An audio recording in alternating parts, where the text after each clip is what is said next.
Hello. Before we dive into part 2 of this episode, I gotta ask, did you catch part 1? If not, hit pause real quick. You'll want to start from the beginning to get the full effect.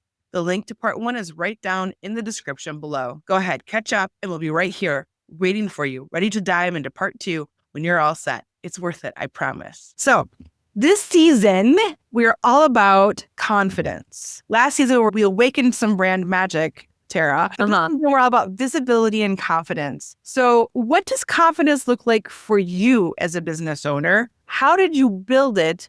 And can you share a moment when you realized that you were truly showing up with it? This is a multi-layered question for me, because I said I never wanted to perform with music. So when you think about musicians, I just had this conversation. I went back to my university for a celebration. Our music therapy program celebrated 50 years. So actually, I was just having a similar conversation around confidence. As musicians, we're trained, there's right and wrong notes. There's a right way to play, an embouchure, whatever it is. And then there's like incorrect ways to do things. But as a therapist, we're all about the process, the messy middle. And so for me, where I really started to develop my confidence, and it was like maybe 5-6 years or more into my career, was letting go of perfection. It was really hard for me because I am singing and playing guitar. I am doing all these things. As a music therapist, we're assessing a lot in the moment. We're constantly assessing our clients and the environment and everything. But letting go of perfection, and it's still, I don't want to say a struggle, but a journey, I should say, with letting go of perfection. But I think also as a business owner, to be like, it's okay to make a mistake. And a lot of times you learn more from maybe when something doesn't go well than when something does. And when it comes to clients, there's a little bit more weight there because I obviously don't want to cause harm. Being very intentional, I think, too. In my work, I try to be very intentional in everything I do. And I think that's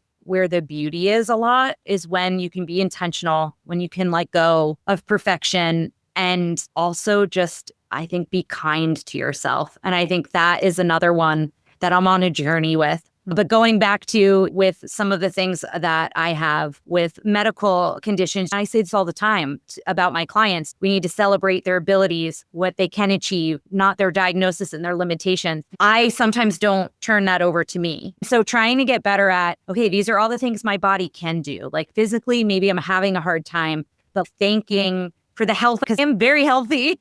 Overall, it's just these flare-ups and things. So being thankful for that and just acknowledging it and starting to acknowledge the what ifs of what if this goes well instead of the negative side of things. And again, it's a constant journey. But I think for me, that's where the sweet spot is for my confidence. And then just connecting with like-minded people. That's another thing for me, connecting with people who share similar values and beliefs personally and professionally, and then having conversations. When I was talking about going back for that program celebration, I had a lot of meaningful conversations with people who are now colleagues, who we were once students together or friends or professors that I'm now colleagues with. And it was really eye-opening to just take that reflection of how far I've come, being in that space where I was very underconfident, very anxious as a student. And then I was back in that space as a very different person almost 20 years later. Full circle. I think it's interesting when you talk about perfectionism and imposter syndrome and those kinds of things. We work mostly with female founders. So that is so prevalent with female founders. And I think it comes from the litany of messages that we get from society. You have to be the perfect mom, perfect wife. You gotta wear your hair this way, you gotta wear your makeup. We have all these pressures put on us. Are not even really necessary. But you're talking about all these people, Sarah, and I was like, was she in my last session? Yeah. I definitely have confidence more so than ever before. And I think clarity in who I am and how I serve and some of that. I just turned 50 last week, so maybe there's something to be said about that.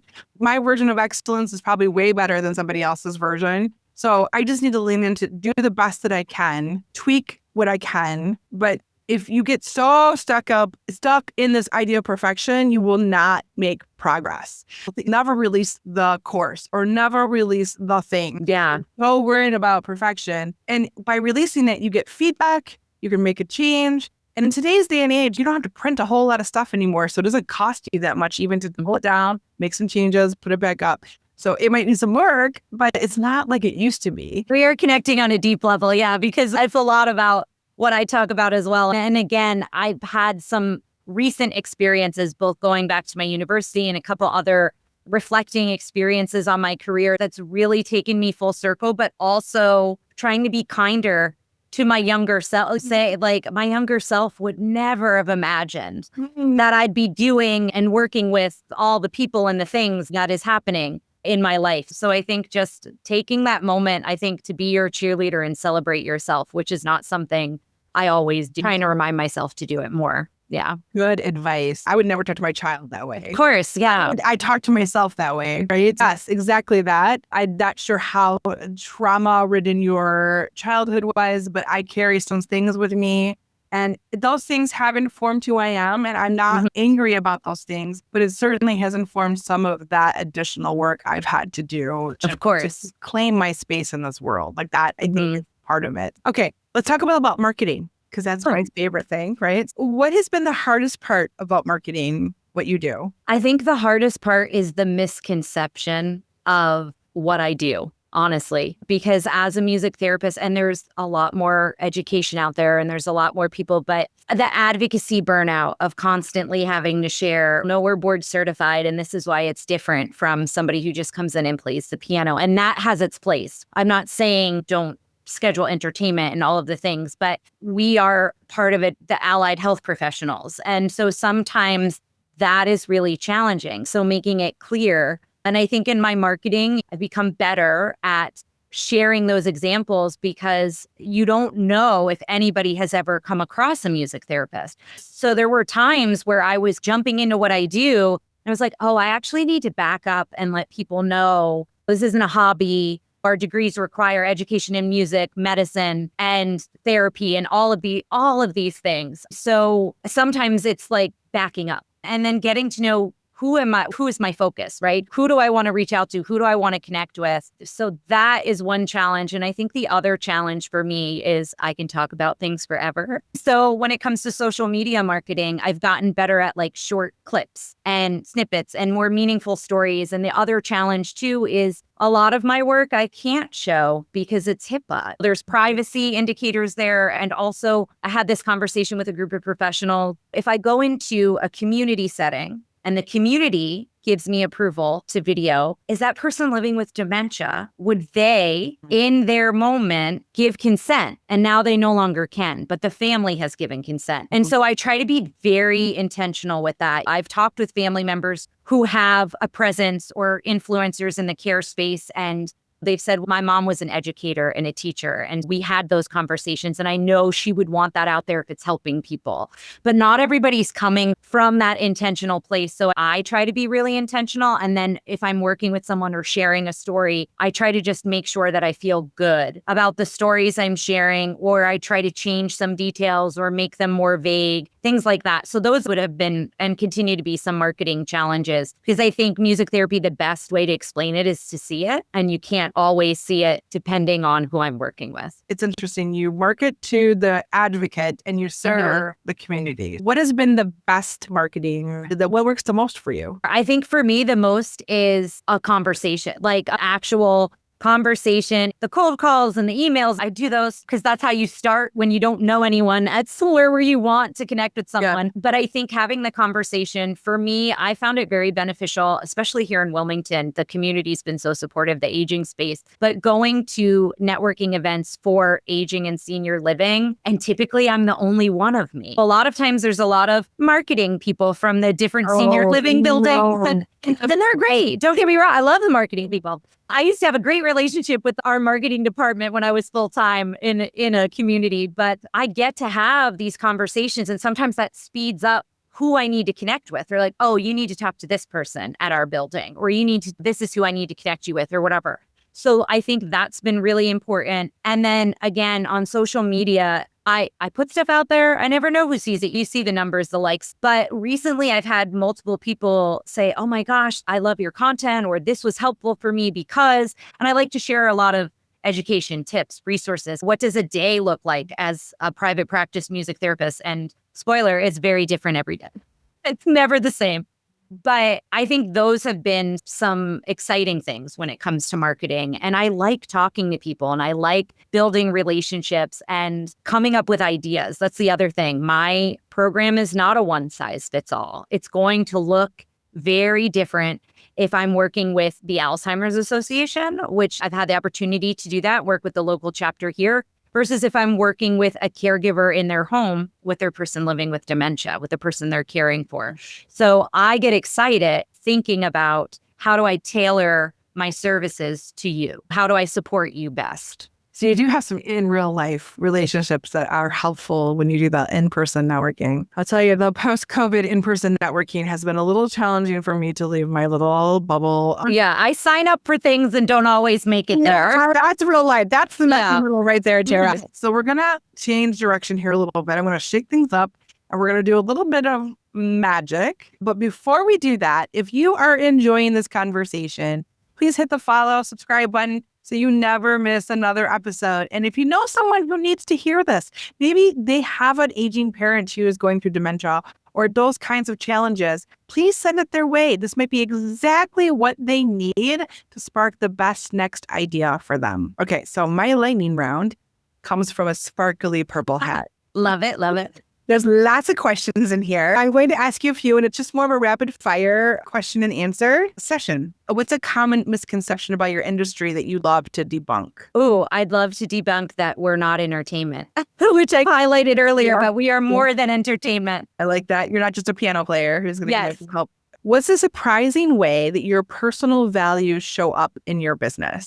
I think going back to marketing, my personal values of being intentional, of being transparent, of putting myself out there, those values are showing up more in how I also market my services. And I think that's been really exciting to grow that part of it. And super authentic, which resonates far better. If you could wave your own magic wand and solve one current challenge for your business, what would it be? I wish more people had the budget. Do you know, I wish more funding was accessible. Let's say that, because not everybody can magically get funding, but the magic wand of, I wish it was easier to seek out funding. To get services to the people who need it. I'm all about community partnerships and community programs, and I would love to offer more free services to the people in my community and beyond. But it comes down to funding. What's something in your business that brings you pure joy? The moment I make a meaningful connection with a client, and it can happen from them tapping their toe when I didn't know that I was connecting, to them sharing a story. I pick a song and I don't know if it's a song they like. I'm a detective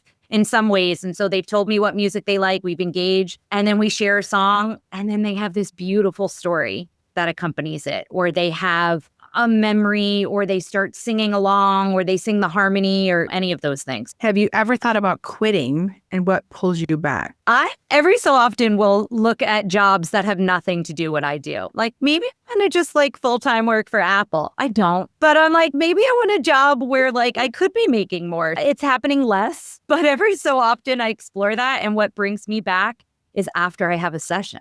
After I'm with a client, I come back home or I sign off and I say, why would I do anything else? Like, the amount of energy and joy that I get to help someone in that way is pretty big. It's pretty awesome. So what's one thing people overcomplicate about marketing that you think is actually really simple? I think, again, the perfection piece, like wanting to, and I was doing that too. Social media is one. Oh, I didn't say that word right or whatever, and go back and you're editing it, and that eats up so much time. And just put out the messier version. And I found that people connect more with the more authentic versions of the different things that I share when it comes to that. It's great advice. Don't overthink it. You can overthink it to be so polished that it loses its humanity in it. Don't be human. That's why live is so powerful. I don't do a lot of live, just so we're clear. My recovering perfectionist will probably have an anxiety attack. And the more that I do these things, the more that I do the podcast, the more that I do video, the more that I show up and practice, the more confident I feel doing something like that. What's been your most unexpected, serendipitous moment in business where all the stars aligned? I think for me, moving here to Wilmington, honestly, because I got so much community support that I didn't expect. I've lived in multiple cities, and it's been challenging to break into certain spaces. And here, it's been the complete opposite. Everybody's been so warm and welcoming. And if they can't help me, they've got ideas and suggestions or people that they need to connect me with. And it goes beyond just professionally, like even just in our neighborhood. when we first moved in. Just the camaraderie and the community support has really been overwhelming and unexpected. And I think it's been really serendipitous in the sense of we moved here for a quality of life change. We moved here for a lot of personal reasons, not necessarily professional reasons, which is how we've moved in other aspects. And that all aligned without us even knowing that it worked. That's beautiful. I was born in Alabama, but raised in Michigan. And we've lived in Virginia and North Carolina and Pennsylvania. We lived all up and down like the eastern seaboard, I feel like. I have found my neighbors and the people here in North Carolina to be the most warm, just really kind people. My husband's deployed right now, and I had my 50th birthday. And two of my neighbors brought me flowers because they knew my husband wasn't home. So great. And then I was alone for Mother's Day. So one of the neighbors invited us to go do pottery with their kids. Just making sure that I know that I'm supported, which is amazing. I've been here for 8 months, 9 months. So it hasn't even been that long to really establish those kinds of relationships, especially as an older person. Yeah, the older you get, it is harder to make meaningful friendships, I think. It's more challenging. You're doing a lot of work very siloed or at your home, so you're not meeting people in that way. It's similar to me. But a lot of us work from home, so that's actually really nice. Oh, that's good. Which is nice. But it's been very special. So I agree with you. We're living here for a while. We left and we came back because I was like, I want to end up here because I have a lot of strong connections and relationships that have been built here. So I agree. That is the last question in the Magic Hat round. I hope that you enjoyed those questions. Next thing I have my wand. Love it. It has some magical powers, Tara, and it helps us time travel. Love it. So I'm going to wave the wand the first time, and it's going to take us back to the day 2007 that you graduated. That more shy person, what advice would you give her that you needed then that you have now? To take a breath, to slow down, and to be kinder to yourself. I feel like we've highlighted on some of these things already, but I think I was really hard on myself. And I compared myself to everyone. And I still do those comparisons sometimes, but I'm a lot kinder with those thoughts, or I acknowledge those thoughts and let them go a lot easier than I used to. So letting go as well, not holding on to a lot of those negative, like self-talk thoughts. Yeah, I found that I can get a little obsessive with that, right? Yeah. By either talking through it or journaling it, it gets out of there and stops marinating around and sitting in own juices of not healthy. Yeah. And yes, I feel like it's super powerful to acknowledge it and let it go. My therapist refers to them as the echoes and shadows of doubt of yourself. Echoes and shadows. And I try to name them and claim them now so they can't just lurk anymore. Call them out and shine a light on them and tell them to get out.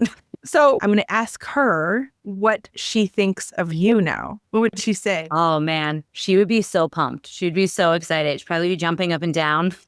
Very excited, wanting to celebrate and just asking all the questions. How did you get there? And how did you connect with this person? And oh my gosh, what was that like? I think she would just be so celebratory. I think she would just be so happy to see that even though there were moments that I thought I wouldn't graduate, I really was like, maybe I can't go through with this. I had those moments mostly in my junior year. I had a pretty tough time. And I think she'd be like, we did it. We did so much more. We did what we wanted and more. I think she'd be really happy and excited. I have a disco ball over there. Do I need to turn it on and have a party? Maybe, have a dance party. Yeah, definitely a dance party about it. Yeah.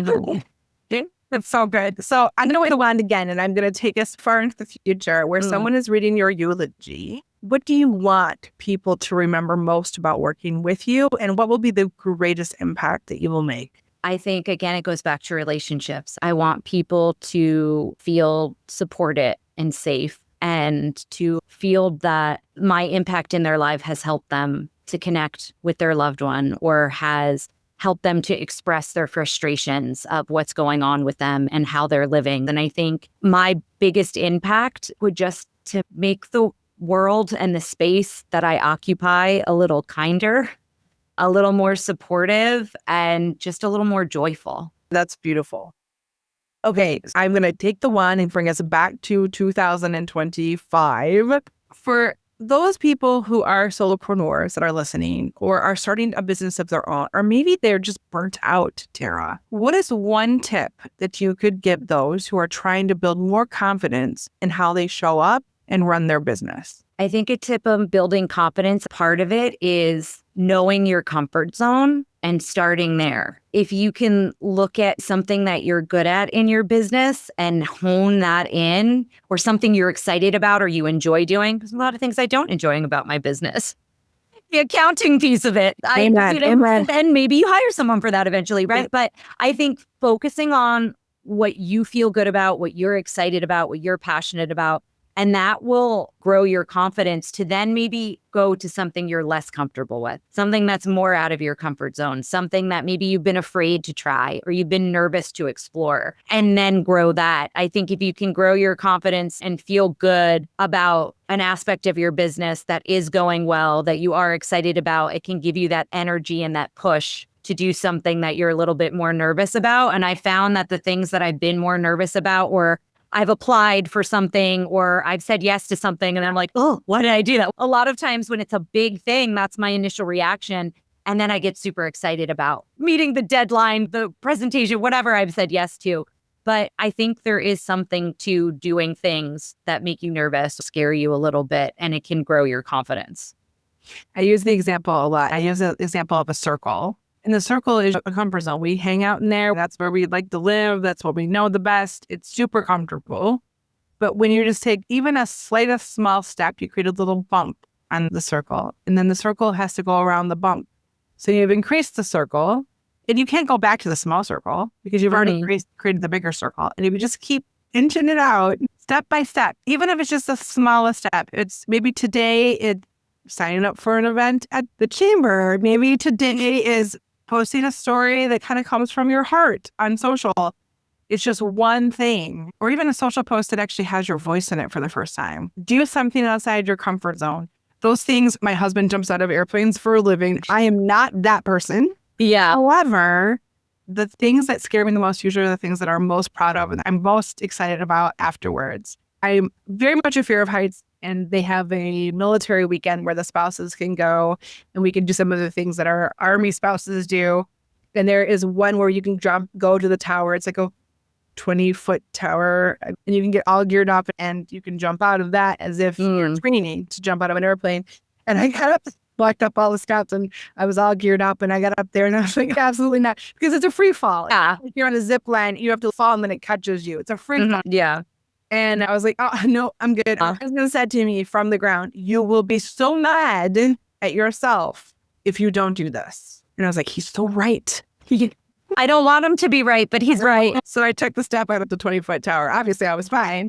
And I'm glad I did it, because I would have been so upset at myself. That's how you live with regrets. It's not doing those kinds of things that make you a little bit scared and push you to a different level. So I have a favor to ask for the listeners. If today's episode has sparked something in you, maybe pushed you a little bit outside your comfort zone, then take a minute and leave us a review and let us know how this podcast has helped you do something a little bit different, or given you courage or confidence, or maybe just a tip that you're using. And then if you really love it, share it, because that's important too. It gives us inspiration to other people. Tara, this has been a really fun conversation. Yeah, I agree. Thank you so much for sharing your love of music and therapy and wisdom and your journey and your magic with us. I know our listeners are going to walk away with so many amazing things, but tell everyone before we go how they can find you and learn more about what you do. Sure. www.harmonyindementia.com is my website, and I'm at Harmony in Dementia on social media. You can find me on LinkedIn as well. But yeah, if you can connect with me in any of those ways, send me a message, start following me. You can read more about the services and the education I provide, the podcasts I've been on. This one will be up there too, but I share all of that on my website as well. So if you're looking to hear from me more, those are some ways that you can connect. I'm so grateful for your time and the impact that you're making in the world, Tara. It's very important work. So this has been so fun. I hope today's episode has lit a fire in you and gave you new ideas, and most of all, inspired you to take some action. Because here is the thing, your message matters, your work matters, and the world needs to hear what you have to say. Marketing isn't just about visibility. It's about impact. It's about connecting with the right people in a way that feels genuinely true to you. So keep showing up, keep sharing your brilliance, and keep making magic in the world. And hey, if you ever feel stuck, know that you don't have to do this alone. We're here to help you turn that spark into a wildfire. Until next time, keep sparking and ignite. Thank you so much for tuning into the Spark and Ignite Your Marketing podcast. I hope you found today's conversation or activation be something clear and actionable that you can take back to your very own business. If you found this helpful, I'd love it if you take a moment to share your thoughts in a review. Not only does this help us see what's working and what you'd like to hear more of, but it also helps other business owners just like you find the sparks that they need. And if you know someone who could use today's tips, why not share this episode with them? A little inspiration can go a long way, and together we can help more people simplify their marketing and make their business shine.